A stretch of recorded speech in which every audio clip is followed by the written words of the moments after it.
నమస్తే, welcome to image news. నేను రేవతి. ముందుగా ముఖ్యాంశాలు చూద్దాం.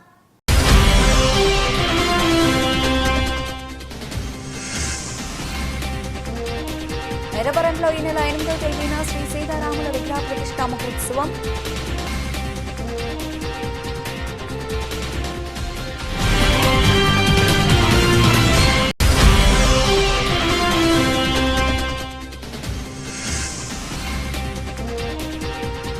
గతిపాడు సిహెచ్సిలో వివేకానంద సేవా సమితి ఆధ్వర్యంలో నిర్వహిస్తున్న మజ్జిగ చలివేంద్రాన్ని ప్రారంభించిన డాక్టర్ సౌమ్య మైఖేల్.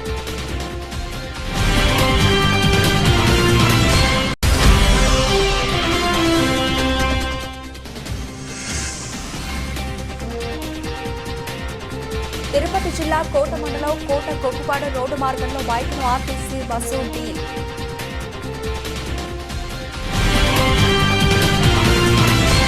కాకినాడ స్కీముల ముసుగులో స్కాములు చేస్తూ నాయకులు తమ జోబులు నింపుకుంటున్నారని, జగన్ పాలనలో ప్రతి ఒప్పందంలోనూ పారదర్శకత కనిపిస్తే నేడు చంద్రబాబు ప్రభుత్వంలో పారదర్శకత లోపించి దోపిడీ మోసం కనిపిస్తున్నాయని వైసీపీ రాష్ట్ర మహిళా విభాగం ఉపాధ్యక్షురాలు జమ్మలమడక నాగమణి అన్నారు.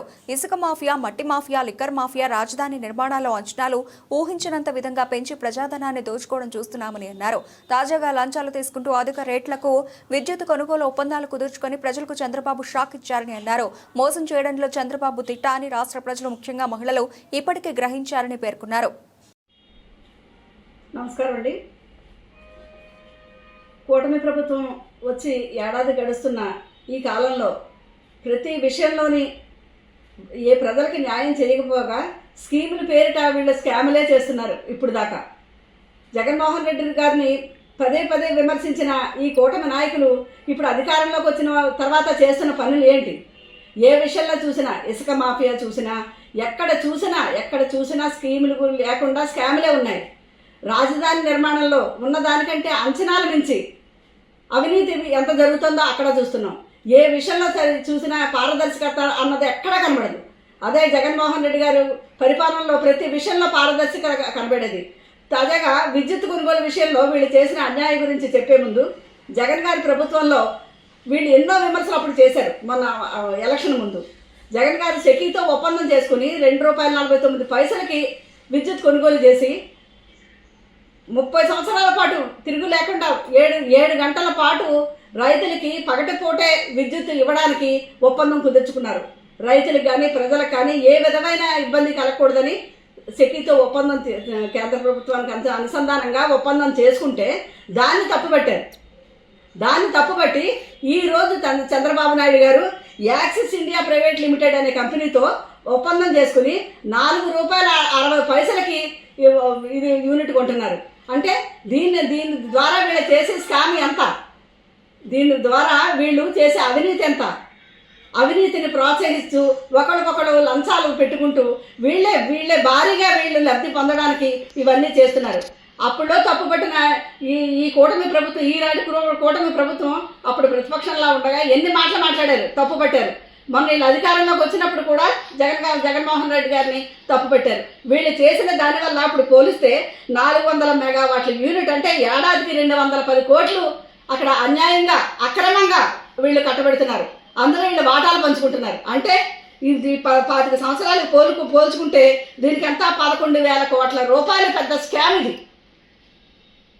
స్కీములు లేకపోగా ఇలాంటి స్కాములు చేస్తూ ఈ ప్రజల్ని ఇప్పటికే 15,000 కోట్ల రూపాయల రుణభారాన్ని ప్రజల నెత్తి మీద విద్యుత్ రుణభారాన్ని ఇప్పుడు పెట్టారు కూటమి ప్రభుత్వం, చంద్రబాబు నాయుడు గారు. అది కాకుండా మళ్ళీ ఇవన్నీ కూడా రాష్ట్ర ప్రజలకి గుదిబండగా మారబోతోంది. రాష్ట్ర ప్రజలకి ఇది భారమే కాకుండా ఖజానాకి కూడా చాలా భారం ఇది. ఇదంతా ఏ ఒక స్కీమ్ అన్నది తీసుకుని ఏది పెట్టినా వీళ్ళకి ఎంత లబ్ధి జరుగుతుంది, తెలుగుదేశం నాయకులు ఎంత వీళ్ళు తినగలుగుతారు, ఇదే చేస్తున్నారు. కానీ ప్రజల గురించి మంచిగా చూసేవాళ్ళు ఎక్కడా కనబడట్లేదు. ₹2.49 తప్పుపట్టిన ఈ నాయకులు ఈరోజు ₹4.60 వీళ్ళు యూనిట్ కొంటున్నారంటే ఎంత స్కామ్ జరుగుతుంది అక్కడ. ఇది ప్రజలు గమనించాలి. ఇది గమనించి ఇదంతా కూడా వీళ్ళు చేసే ప్రతి విషయాన్ని కూడా ఎప్పటికప్పుడు మేము ఈ ప్రతిపక్షంలో ఉండి వీళ్ళు ఎప్పుడు ఎండగడుతూనే ఉంటాం. వీళ్ళు చేసిన అవినీతిని ఎప్పటికప్పుడు ప్రజలకు చెప్తూనే ఉంటాం. ప్రజలకి కొన్ని తెలియకుండా ఉన్నాయి. ఇదన్నీ తెలియదలసిన బాధ్యత మేము తీసుకుని వీళ్ళు చేసి పనులన్నీ ఎప్పటికప్పుడు మేము చేస్తూనే ఉంటామని మరొకసారి చెప్తూ ఈ భారాన్ని ప్రజల మీద మోపకుండా ఉండాలి అని మరొకసారి విజ్ఞప్తి చేస్తున్నాం.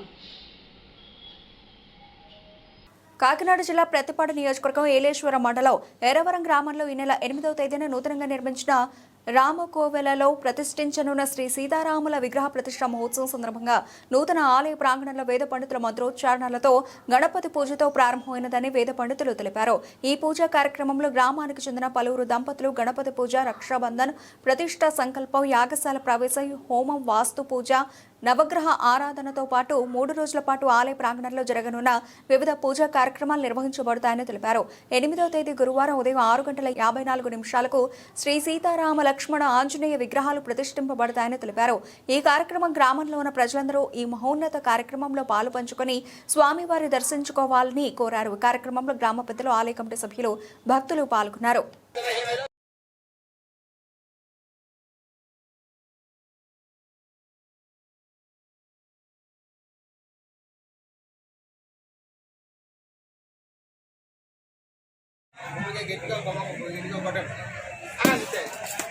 ఆచమనం చేసిన చెంబు కాకుండా ఇంకో చెంబు పెట్టుకున్నారు కదా, అందులో కొంచెం ఒక పువ్వు 2 అక్షతలు వేసుకోండి.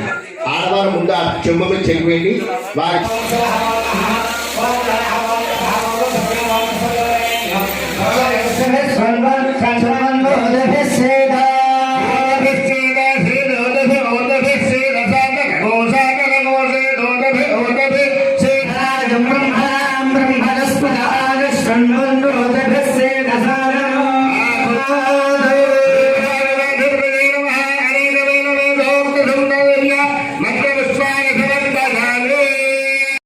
ఇంకో పుష్పం తీసుకోండి. యజ్ఞోపవితార్థం పుష్పం సమర్పయామి.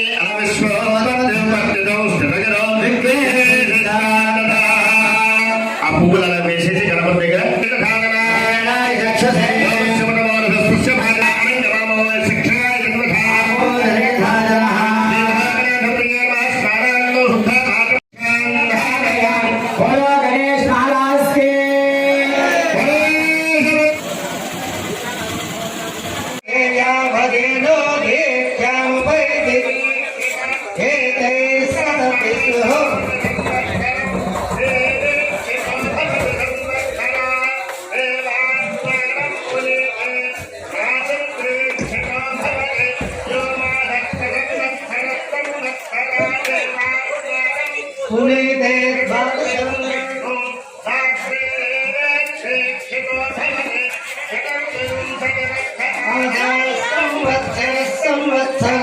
దేవాత్మానం పునీతే వరధరాత్రి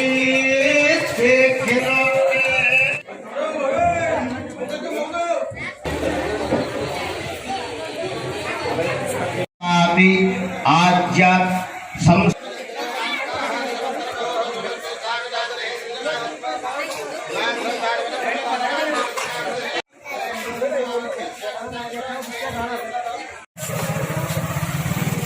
కాకినాడ జిల్లా ప్రతిపాడు నియోజకవర్గం ప్రతిపాడు సామాజిక ఆరోగ్య కేంద్రం సూపరింటెండెంట్ డాక్టర్ సౌమ్య మైఖేల్ మాట్లాడుతూ ప్రతిపాడు సామాజిక ఆరోగ్య కేంద్రానికి ప్రతి మంగళవారం వైద్య నిమిత్తం వచ్చే గర్భిణీ స్త్రీలకు, రోగులకు దాహార్తిని తీర్చేందుకు వివేకానంద సేవా సమితి అధ్యక్షుడు మైరాల నాగేశ్వరరావు ఆధ్వర్యంలో మజ్జిగ పంపిణీ చేస్తున్నారన్నారు.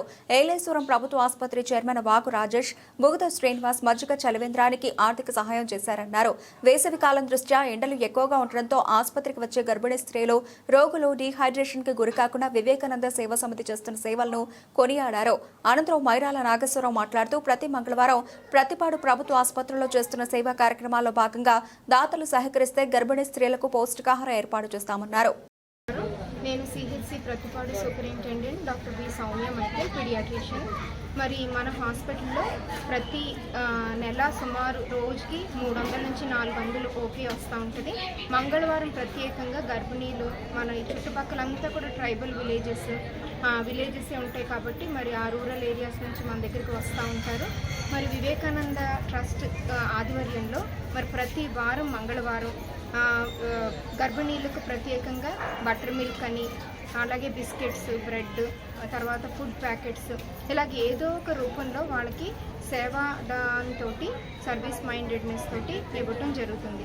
మరి దాన్ని చూసి ఒక్కొక్కరు ఇన్స్పైర్ అయ్యి మరి ప్రతి వారం ఒక్కొక్క డోనర్ కూడా ముందుకి రావాల్సిందని వాళ్ళు కోరుకున్నారు, అలాగే వస్తున్నారు కూడా. దాన్ని బట్టి కూడా చాలా థ్యాంక్ యూ. అలాగే మరి ఇక్కడ మనం సిహెచ్సికి వచ్చేటువంటి వాళ్ళందరూ కూడా పేదవాళ్ళు, అలాగే మరి ఇక్కడ చుట్టుపక్కల పెద్ద హాస్పిటల్స్ లేవు, కానీ మన సిహెచ్సి ప్రతిపాడులో అన్ని స్పెషాలిటీస్ ఉండటం వల్ల ఎటువంటి ప్రాబ్లం లేకుండా అన్ని డిపార్ట్మెంట్స్, అంటే కంటికి చూడటానికి డాక్టర్ గారు ఉన్నారు, పీడియాట్రిషియన్, గైనకాలజిస్ట్, అలాగే ఆర్థోపెడిషియన్, ఈఎన్టీ డాక్టర్ గారు, అనస్థెటిస్ట్, ఆఫ్థల్మాలజిస్ట్ అందరూ ఉండటం వల్ల మనకి ఇక్కడ అన్ని సదుపాయాలు ఉన్నాయి హాస్పిటల్లో. అలాగే మన ఎమ్మెల్యే గారు వరపుల రాజా గారు ఫ్యాన్స్ మనకి రీసెంట్గా ఒక వాటర్ కూలర్ కూడా మనకి గిఫ్ట్ చేయటం అయింది. మరి ఇలాగ ఎవరో ఒకరు ముందుకొచ్చి డొనేషన్స్ ఇచ్చినట్టయితే హాస్పిటల్కి వచ్చేటువంటి ప్రజలకి మనం హెల్ప్ చేసినట్టు అవుతుంది. అట్లాగే మరి వివేకానంద ట్రస్ట్ వారు ఆపకుండా మరి సమ్మర్ అంతా కూడా ఎంతో ఎండగా ఉంది, దూర ప్రదేశాల నుంచి వస్తూ ఉంటారు, రాగానే వాళ్ళకి డీహైడ్రేషన్ లేకుండా మరి ఇంత మంచి కార్యక్రమం వాళ్ళు కొనసాగించడం బట్టి మా హాస్పిటల్ తరఫున, సిబ్బంది తరఫున అందరం కూడా చాలా థ్యాంక్ యూ. మరి ఇంకా డోనర్స్ ముందుకు రావాలని, మాకు హెల్ప్ చేయాలని కోరుకుంటున్నాం. Thank you. కాకినాడ జిల్లా శంఖవరం మండలం అన్నవరం గ్రామంలో స్థానిక మైత్రి రెసిడెన్సీ నందు వైఎస్ఆర్సీపీ నాయకులు వాసిరెడ్డి జమీల్ ఆధ్వర్యంలో కూటమి ప్రభుత్వం ప్రకటించిన బీసీ మహిళలకు కుట్టు మిషన్లు పంపిణీలో కార్యక్రమంలో అవినీతి చోటు చేసుకుందని మీడియా ప్రతినిధులకు తెలిపారు. కాకినాడ జిల్లా శంఖవరం మండలం అన్నవరం గ్రామంలో స్థానిక మైత్రి రెసిడెన్సీ నందు వైఎస్ఆర్సీపీ నాయకులు వాసిరెడ్డి జమీల్ ఆధ్వర్యంలో కూటమి ప్రభుత్వంచే బీసీ మహిళలకు కుట్టు మిషన్లు పంపిణీ కార్యక్రమంలో భారీ అవినీతి జరిగిందని, ఇదొక పెద్ద కుంభకోణం అని పాత్రికేయుల సమావేశంలో తెలిపారు. ఒక కుట్టు మిషన్ ఖరీదు 5,000 చూసుకున్నా, ట్రైనింగ్కి 3,000 చూసుకున్నా మొత్తం 1,00,000 మందికి 80 కోట్ల రూపాయలు అవుతాయని, మిగిలిన సొమ్ము అవినీతి కుంభకోణానికి పక్కాగా ప్లాన్ చేసుకుని ఈ స్కీమ్ పెట్టారని ఆయన ఆరోపించారు. ఈ స్కీమ్ ద్వారా 258 విడుదలయ్యాయని ఆయన తెలిపారు. ఈ కార్యక్రమంలో వాసిరెడ్డి జమీల్, సిగడం వెంకటేశ్వరరావు, ఈగల అప్పారావు, గొల్లు దివాణం, నరాల శ్రీనివాస్, సరణం శ్రీను, శంకర రాంబాబు, గొల్లు రమణ మరియు వైసీపీ నాయకులు, సీనియర్ కార్యకర్తలు తదితరులు పాల్గొన్నారు.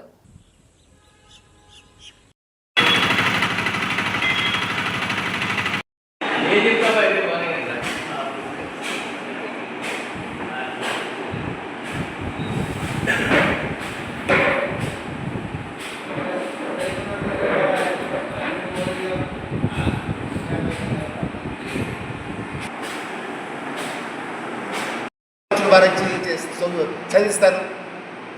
ప్రతి పిల్లవాడికి కూడా ప్రతి నెల బ్యాంకులో 15,000 రూపాయలు ఇచ్చి వాళ్ళని ఆర్థికమైనటువంటి పురోగతి సాధిస్తాను, ఇస్తాను అని చెప్పి మాయమాటలు చెప్పి ఈ 4 దఫాలు 5 దఫాలు కూడా ముఖ్యమంత్రి అవ్వడం జరిగింది. కానీ ఎప్పుడు కూడా బీసీలకి ఆయన చేసినప్పుడు ఏమీ లేదు. కులావృత్తి ప్రకారంగా రాష్ట్రంలో రజకులు కానీ, నాయబ్రాహ్మణులు కానీ, వ్యవసాయ కుటుంబాలు చేసుకునేటువంటి రైతు సోదరులు కానీ బీసీ చాలా మంది ఉన్నారు.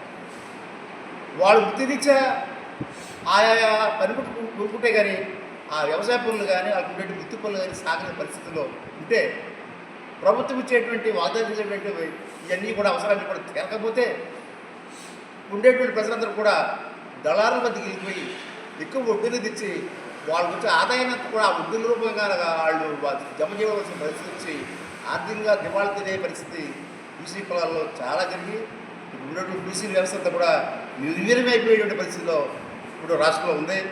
కాబట్టి ఈ యొక్క ముఖ్యమంత్రి కూటమి ప్రభుత్వం కూడా ఇప్పటి వరకు కూడా పెన్షన్ ఇచ్చే విధానం 3,000 గతంలో మా నాయకులు ఇచ్చాడు, 3,000 1000 రూపాయలు ఇచ్చి 4,000 ఇచ్చారు తప్ప ఒక్క కార్యక్రమం కూడా అభివృద్ధి కార్యక్రమం ఒకటి కూడా చేయలేదు అనేది 100 రూపాయలు యథార్థం. ఈ ప్రజల్లో ప్రతి ఒక్కరి నోటిలో కూడా ఉన్నాయి. ప్రతి ఒక్క ప్రజలు కూడా ఆర్థికమైనటువంటి స్థాయిలో దిగువ ఉన్న ప్రజలందరూ కూడా జగన్ చాలా చేశాడు, ఈ వస్తే ఇంకా చేస్తాడేమని ఆశపడి ఓట్లేసి నెగ్గించేది. కానీ అందరూ కూడా ఇవాళ అయ్యో జగన్మోహన్ రెడ్డి గారు ఉంటే మేము రూపాయలు ఏదో చేయూత పథకం కానీ, అమ్మఒడి కానీ, పౌరులు కానీ, వసతి దీవెనలు కానీ, గవర్నమెంట్ స్కూల్లో పనిచేసేటువంటి పని వాళ్ళకి డబ్బులు ఇచ్చి విషయంలో కానీ చాలా పురోగతి సాధించాం, చాలా తప్పు చేసేమే అనేటువంటి భావం ఈరోజు ప్రతి ఒక్కరు కలుగుతుంది. రాష్ట్ర ప్రభుత్వం, కూటమి ప్రభుత్వం మహిళలకు, బీసీ మహిళలకు ముఖ్యంగా కుట్టు మిషన్ పంపిణీ కార్యక్రమం రేపు జరగబోతుంది. దానికోసం రాష్ట్ర ప్రభుత్వం 257 కోట్లు విడుదల చేసింది. దీనికంటే 257 కోట్లు 1,02,000 మంది లబ్ధిదారులను ఎంపిక చేసి 1,02,000 మందికి ఒక మనిషికి 3,000 చొప్పున నెలకి ట్రైనింగ్ ఇచ్చి ఒక కుట్టు మిషన్ ఇవ్వాల్సిన అవసరం ఉంది. ఆ పథకం పెట్టారు రేపు. కానీ 257 కోట్లు 1,00,000 మందికి ఒక మిషన్ ఒక 5,000 చొప్పున కొన్నా 3,000 ట్రైనింగ్ ఇచ్చినా 80 కోట్లు కూడా అవ్వట్లేదు. మిగతా 1,170 కోట్లు కూడా ఇక్కడ కుంభకోణం చేయడానికి ఈ పథకం పెట్టారు. అందుకని బీసీని ఉద్ధరించడానికి కాదు. నిజంగా బీసీల మీద ప్రేమ ఉంటే పూటకి 4 గంటలు ట్రైనింగ్ ఇవ్వాలి ఒక బ్యాచ్కి. ఉదయం 4 గంటలు, సాయంత్రం 4 గంటలు ఇవ్వాలి. కానీ వాళ్ళు ఏం చేశారు, ఉదయం 3 గంటలు ఒక బ్యాచ్, మధ్యాహ్నం 3 గంటలు ఒక బ్యాచ్కి ఇచ్చారు. అంటే ఇదంతా పక్కాగా ముందే ప్లాన్ చేసుకున్నారు, ఇందులో దోచేయాలా.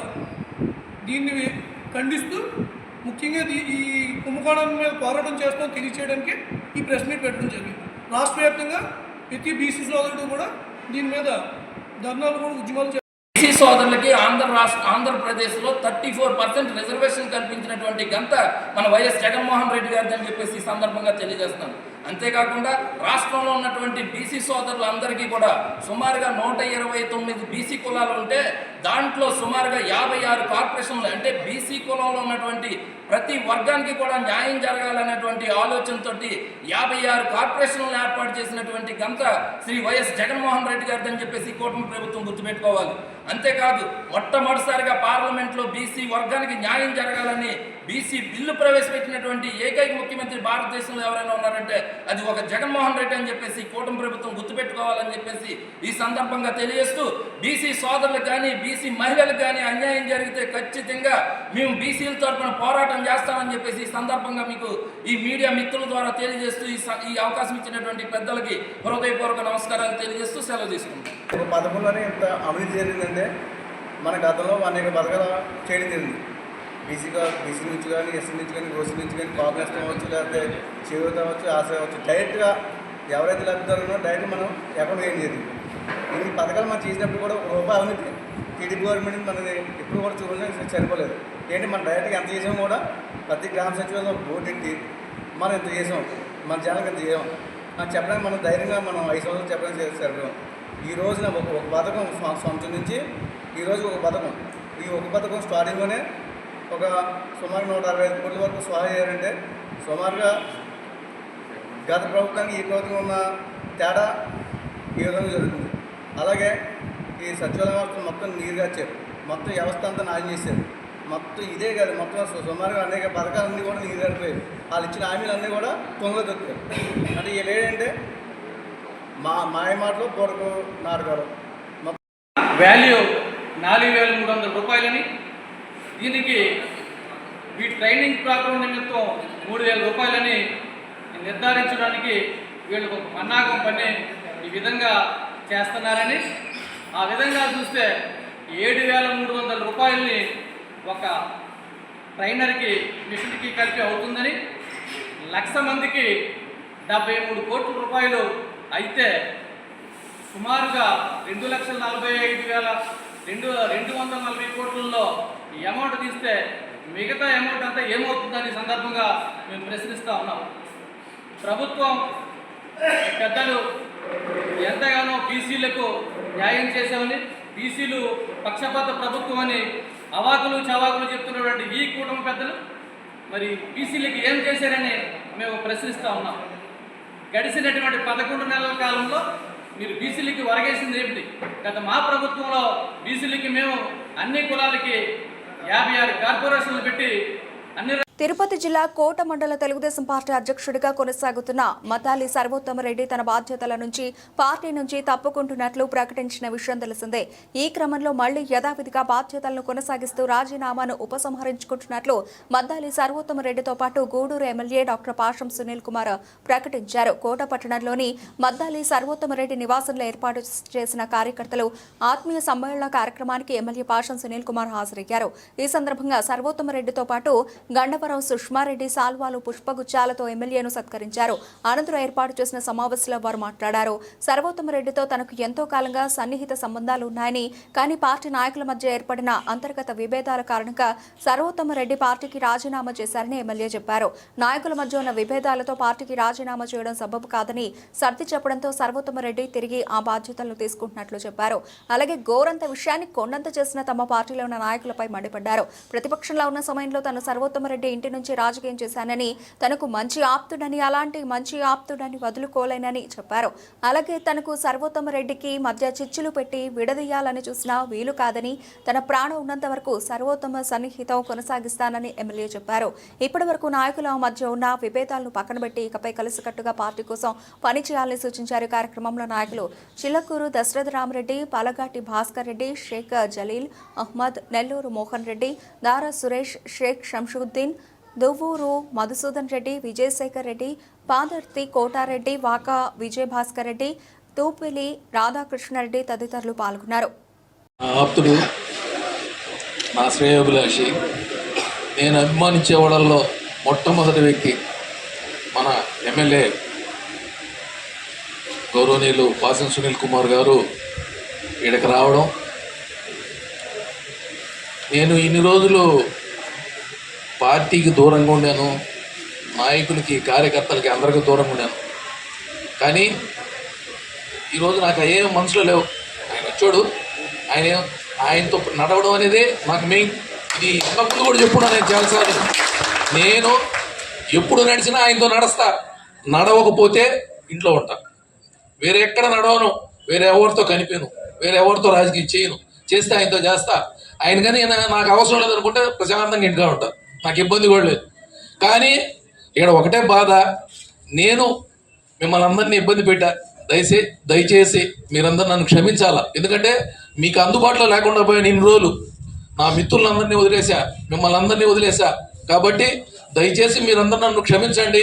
ఇక్కడి నుంచి ప్రతిసారి ఇదే విధంగా మేము మీకు అందుబాటులో ఉంటూ, అదేవిధంగా పెద్దలైనా మన దశన్న అయితే ఏమి, మన భాస్కర్ రెడ్డి గారు అయితే ఏమి, మోహన్ రెడ్డి గారు అయితే ఏమి, జలీల్ అయితే ఏమి, మా కోటారెడ్డి గారు అయితే ఏమి, అదేవిధంగా రాధాకృష్ణారెడ్డి, అదేవిధంగా మధు యాదవ్, మస్తాన్ భాష, ఇట ప్రతి ఊర్లో ప్రతి పంచాయతీలో నాతో బ్రహ్మాండంగా ఇప్పుడు దాకా పనిచేసిన ప్రతి లీడర్కి పేరున ధన్యవాదాలు తెలియజేస్తున్నాను. అదేవిధంగా ప్రతిసారి ఇక్కడి నుంచి మీ అందరితో కోఆర్డినేట్ చేస్తూ ఎమ్మెల్యే గారితో ఉంటూ మీతో మళ్ళీ ట్రావెల్ చేస్తానని ఈ సభాముఖంగా తెలియజేస్తున్నాను. అదేవిధంగా నేను ప్రెస్ మీట్ పెట్టిన రోజు కూడా చెప్పాను, ఆ దేవుణ్ణి మళ్ళీ ప్రార్థిస్తున్నాను, నాకు అవకాశం ఉంటే మళ్ళీ మీ అందరితో కలిసి పనిచేసే అవకాశం నాకు కల్పిమని ఆ రోజే అడిగాను నేను. అది పత్రికా విలేకరులకు అందరికీ తెలుసు. ఈ రోజు చెప్తున్నాను మళ్ళీ, నేను ఎప్పుడైనా సరే నా పైన ఎమ్మెల్యే గారితో అది లేని రోజు నేను రాజకీయాల్లో ఉండను. ఇప్పుడు చెప్తున్నాను, ఎప్పుడు చెప్తాను ఆ మాట. నేను వేరే పార్టీలో పోతానని, నేనేదో మారిపోతానని ఏదేదో ప్రచారం చేశారు. ఈ ప్రచారాలన్నీ నమ్మొద్దు. మా మధ్యలో ఒకటేరా, నా మిత్రులైతే ఏమి, మా ఎమ్మెల్యే గారితో ఒకటేరా కొన్ని అభిప్రాయ భేదాలయ్యి, అంతేగాని ఏ విధమైన మా మధ్యలో ఏ విధమైన లేవు. ఏదో బయట వాళ్ళు ఏదేదో మాట్లాడారు, అవన్నీ పట్టించుకోబాకండి. ఇక్కడి నుంచి మేమందరం కలిసి పనిచేస్తూ ఎమ్మెల్యే గారి వెంట మేము ముందుకు పోతామని తెలియజేస్తూ, ఆ రోజు ప్రెస్ మీట్ లో పెట్టిన నేనైతే యాక్చువల్గా అయితే చెప్పాలా, నేను మీకు ఇచ్చిన దీంట్లో రాజీనామా ప్రసక్తి రాలేదు. అయినా చెప్తున్నాను, నేను రాజీనామాను ఉపసంహరించుకుంటాను. నేను యాక్చువల్గా ఆ రోజు చెప్పింది నా బాధ్యతల్ని తప్పుకుంటాను. కాబట్టి ఇక్కడి నుంచి మళ్ళీ బాధ్యతలు తీసుకుంటా, ఎమ్మెల్యే గారితో నడుస్తా. నాకు సర్వోత్తరెడ్డి గారు రాజీనామా చేసినట్టు ఫ్యాక్స్లో నా వాట్సాప్లో నేను కూడా లేనప్పుడు, నేను నిజంగా మీరు నమ్మతారో నమ్మరో హైదరాబాద్ హాస్పిటల్లో ఉన్నాను. మాటలు కూడా లేని పరిస్థితి, ఊపిరి కూడా పీల్చుకోలేని పరిస్థితి, చాలా ఇబ్బందులుగా ఉండే హాస్పిటల్లో. నాకైతే తెలియదు. అప్పుడు మా గన్మ్యాన్ వచ్చి అంకయ్య వచ్చి, అన్న నేను కూర్చొని ఉండా, దాంట్లో వీల్ చైర్లో కూర్చొని ఉండా, అన్న సర్వోత్తరెడ్డి రాజీనామా ఇచ్చాడు అని చెప్పి. అప్పటికే బీపీ దాదాపు 170 దాకా ఉండింది. సర్వోత్తరెడ్డి అంటానే ఇంకా పెరిగిపోయింది బీపీ. నాకు అర్థం కాల, ఇంకా మాట్లాడలేను, గమనైపోయి ఇంకా మరుసటి రోజు మళ్ళీ నేను రంగయ్యకి పిలిచేయంగా ఫోన్ చేసి సర్వోత్తరెడ్డికి ఒకసారి మాట్లాడి ఎందుకు ఇచ్చాడు ఏంది. అంతకుముందే నేను పెద్దలు మా భాస్కర్ను కూడా ఇక్కడికి వచ్చాము.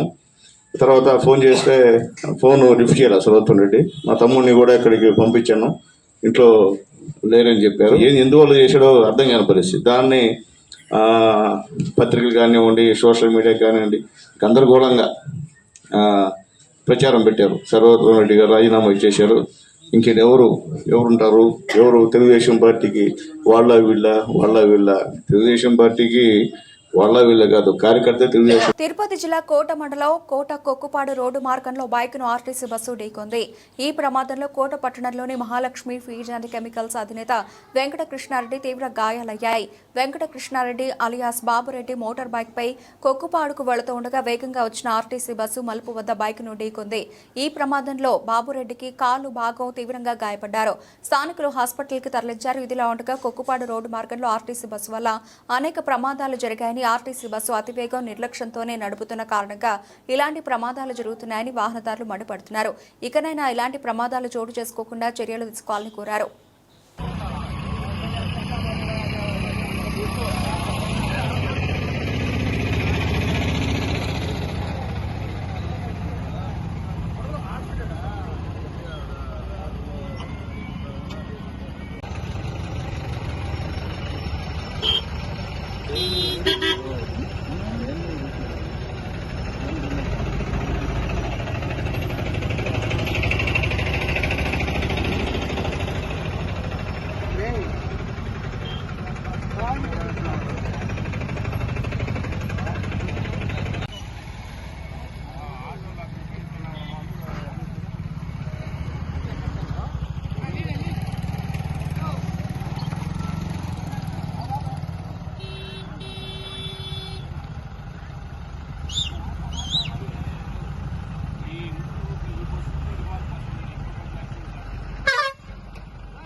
బులెటిన్ ముగించే ముందు హెడ్లైన్స్ మరోసారి.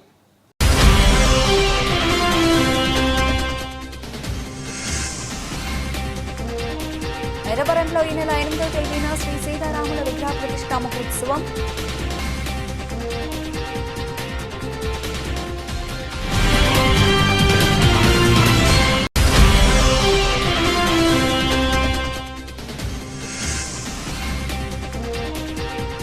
ప్రతిపాడు సిహెచ్సిలో వివేకానంద సేవా సమితి ఆధ్వర్యంలో నిర్వహిస్తున్న మజ్జిగ చలివేంద్రాన్ని ప్రారంభించిన డాక్టర్ సౌమ్య మైఖేల్.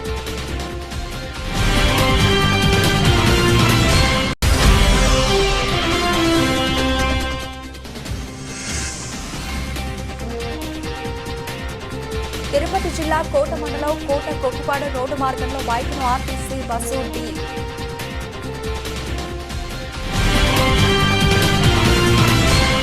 ఇవి ఇప్పటివరకు నవలసిన అప్డేట్స్. మరిన్ని అప్డేట్స్తో మళ్ళీ కలుద్దాం. అంతవరకు సెలవు. నమస్తే.